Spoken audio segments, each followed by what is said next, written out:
حضرت مولوی قصه میکند آن کری را گفت افزون مایه که تو را رنجور شد همسایه. یک کر بودست. یک روز یک آدم میگه که نمیره همسایت خبر بگیری، همسایت کسل شده است، عیادت بیمار واجبه و تو باید برای از احوالی همسایت با خبر شوی. همسایه در ذمه ده حق داره، هم حق برادری اسلامی و هم حق همسایگی. گفت با خود کر که با گوش گران، من ندریابم ز گفتی آن جوان. خاصه رنجور و ضعیف آواز شد، لیک باید رفت آنجا نیست بود. کر به خود اندیشه کرد، آخه گفت این همسایم ایم اول استگب بود، گپش حیله بفهمیدم، آلی که بیمار شدستی گپش نفهمم چکار کنم، نه که ایلاج نیست، به عیادت رفتم در کار. بعد کری بیچاره نقشه میکشه، پلان میکشه، مثل پلانای بربروس ای بعضی جوانای ما، ای بچه زن نمیگیری حالی فلان کار میکنم فلان کار میکنم، ای خدا جون تماس کنه، تا او کارا را میکنی که مسافد میشه دیگه زن چیکار میکنی، در سر دیلت میزنی. کر نقشه میکشه، چون ببینم کان لبش جنبان شود، من قیاس گیرم اون رو از خیرت. گفت پیشش در اومدم که سلامش دادم، دیدم که لباش می جنبه، میفهمم که انشالله میفهمید است، عقلش در جوش بوده است. چون بپرسم چونی ای محنت کشم، او بخواهد گفت نیکم یا خوشم. بعد میپرسمش که احوال چه خیلی؟ همه آدم ها عادتا میگن خوبیم الحمدلله بهتر شدگیم. من بگویم شکر چی خوردی ابا، او بگوید شربت یا ماشبا. میگم شکرانه خدا که احوالات خوبتر شده است. چی خوردی؟ طعام چی خوردم دی؟ یگون طعام نو میگرفت گیستوخی. من بگویم صحه نوشد باد آن، از طبیبان پیشی تو گوید فلان. میگم آشی تنت شود، کدام طبیب میاد پیشت خبرگیری؟ نام یگون طبیب البته میگرفت گیست. من بگویم بس مبارک پاست او، چون که او آید شود کارت نکو. انشالله میگم او که بیاید او بسیار پای قدمی سبک داره، او که اومد مسئلت حل جانت خلاص میشود، شفا میابی. این جوابات قیاسی راست کرد، عکسی آن واقع شده آزاد مرد. بیچاره نقشه کشید، چلوک پرید پلگید بخرست پلگید. کردر آمد پیش رنجور و نشست، بر سر او خش همه مالی دست. گفت چونی؟ گفت مردم. گفت شکر.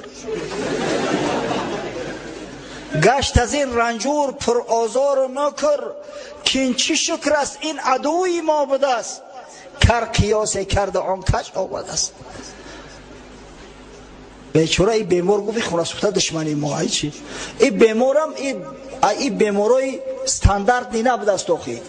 می پرسش چی حال داری؟ میگم مردم. بیچاره کر گپی اون نفهمه، با هم نقشه خودش گفت شکری خدا. بعد از آن گفتش چی خوردی؟ گفت زهر. گفت نوشد باد افزون گشت خر. بعد از آن گفت از طبیبان کیست او، کو همه آید به چاره پیشی تو. گفت جورا کدام طبیب تر خبرگیری میآید و طبابتت میکنه. این دیگه از رنگ هم کر بیزار شده است، تیز خلاص شد. گفته گفت عزراییل می آید بیرو. گفت پایش بس مبارک شاد شد. این زمان از نزد او آیم برد، گفتم او را تا که باشد غم خورد. گفت نباشه پروا نکن، حاضر یه پیشش اومده استم. گفتم غمی همی را بخواه در قیسش باش، انشالله مسئلت حلی، بی پروا باش. کر بگفت اینو برون شد شادمان، شکر که کردم. اگر زورشو نمی اومد هر آینه امرشو میکردم بر مسواک زدن در وضوی هر نماز. اصلی مسواک علما سنت گفتن، یعنی اجماع علمای اسلامی اهل سنت و الجماعه میگویند که مسواک زدن سنت است. اختلاف میکند به یک روایت فقط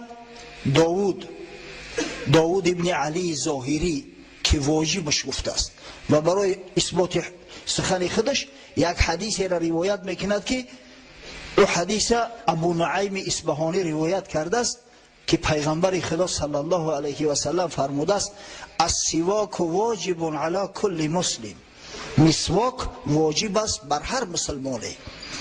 اما این حدیث علامه ابن حجر عسقلانی میارد میگه حدیث ضعیف واه است، یعنی به نهایت ضعیف است. به این حدیث حکم ثابت نمیشه به هیچ وجه. پس از این دانسته میشه که مسواک سنت است نزد جمهور علمای اهل سنت و الجماعه الحمدلله. خب اکنون کی سنت میشود؟ ببینید در متن حدیث اومده است در لفظ میگه عند کل صلات، نزد هر نماز.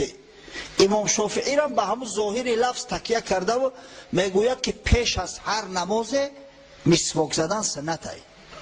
اما علمای مذهب ما امام اعظم ابو حنیفه تأکید میکنن که نه، پیش از هر نماز نه، در هر وضوع مسواک زدن سنت است. وقتی که شخص وضوع کرد طهارت کرد همون وقت مسواک زدن سنت است میگویند. دلیل قول علمای ما چی است؟ یک چند حدیث ها هستند، از جمله امام حاکم در کتاب المستدرک علی صحیحین یک حدیث را روایت میکند از حضرت ابو هریره و این حدیث امام ذهبی در تلخیص مستدرک موافقت کرده است، میگه این صحیح است به شرط شیخین. در اوجا آمده است که لامرتهم بالسواک مع کل وضوء، یعنی که اگر بر امت مشقت نمیشد امرشو میکردم در هر طهارت مسواک کردن، نه در هر نمازی. و دیگر حدیث ها هستند، مثلا در صحیح ابن حبان هم به همین شکل اومده است.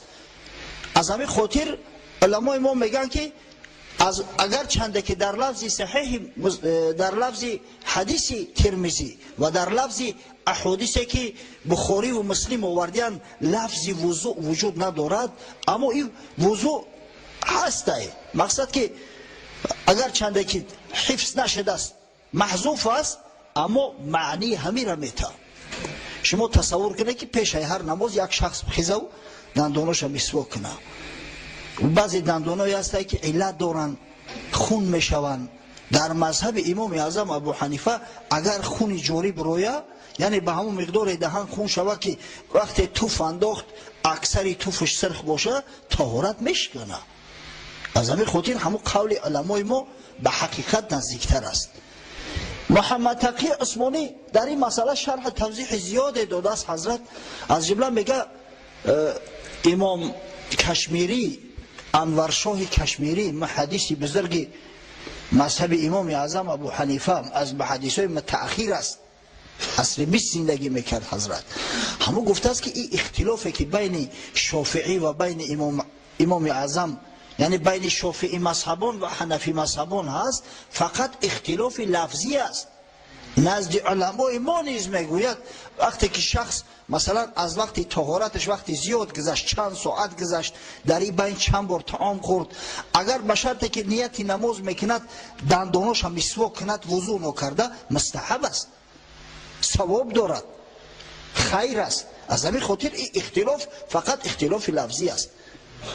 خاصتا که متاسفانه امروز بعضی ملاها شاید خودشون نوزکش باشن، فتوا میتن که بعد نوز کشیدن حجت بر وضو نیست، نوز توف میکنه و میاد در صف نماز میسته. برای این طایفه مردم مسواک کردن حتما سنت است. اگر ترک کردن ترک سنت رسول الله صلی الله علیه و سلم میکنن. همین را به یقین بدونه برادر عزیز. خب اخیجه یا مسئله دیگه میمونم. اکثری ما و شما متاسفانه خش نداریم خطیمون مسواک بگیریم، با انگشتامو میکنیم. آیا انگشت قایم مقام مسواک میشود یا ما در هر یک طهارت ترک یک سنت میکنیم؟ محمد تقی عثمانی در اینجا شرح توضیح میتهم حدیث امام ترمذی را در ضمن بیان میکند که بعضی روایات هست، البته که روایت ضعیفه هستند، اما از بس که به چند طرق روایت شده است بعضی دیگرش قوت میده، که مثلا از پیغمبر صلی الله علیه و سلم روایت است که گفته است تجزئ من الاصابع، اگر به انگشتا هم کنی جایز می باشد، یعنی که از جانب همو ادا می شود. یعنی که اصلا همین مسواک دو سنت داره. یکی سنت مسواک زدن، یعنی مالیدن و شکیدن تازه کردن دندان. دویمش سنت استفاده بردن خود مسواک چوب. وقتی که ما با انگشت کردیم یا با شاتکه دندان کردیم، سنت اول ادا می شود. اما سنت مسواک زدن، تازه و پاکیزه کردن، شکیدن مالیدن دندان درست ادا می شود. اما سنت دیگرش که استفاده مسواک چوب است، آن هموش ترک می شود.